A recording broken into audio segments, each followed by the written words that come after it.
আসসালামু আলাইকুম। আশা করি সবাই ভালো আছেন। ইনশাল্লাহ আপনাদের তো আমি ভালো আছি।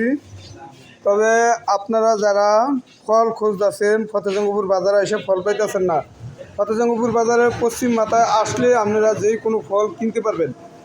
আর মেডিসিন ছাড়া কলা যারা কিনতে চাইতেছেন তারা আলম ভাইয়ের দোকানে আসলেই এরকম মেডিসিন ছাড়া কলা পাবেন। আমি জাগদা নিজে পাকাইতেছি, এই যে এখানে জাগদা পাকাইতেছি। এই যে বিভিন্ন ধরনের চকলেট, এইদিকে বিস্কিট, অনেক কিছু আছে। এই যে রেড বল আছে, চিপ টিপ আছে। আপনারা যারা বেড়াইতে যাবেন সব কিছুই নিতে পারবেন ইনশাল্লাহ। এইদিকে আমাদের এলাকার বড় ভাইরা আছে, তারাও আমার কাস্টমার। তো সবাই চলে আসবেন ফতেজঙ্গপুর বাজারের পশ্চিম মাথায় শাহজাহান মসজিদের সামনে পুষ্কুনির পার। এই যে আমি জাগদা কলা পাকাই, এই যে এখানে 2 ছড়া টানায় রাখছি। এখানে আপনারা যারা মেডিসিন ছাড়া কলা নিতে চাইতেছেন তারা চলে আসতে পারেন ফতেজঙ্গপুর বাজারে আলম ভাইয়ের দোকানে।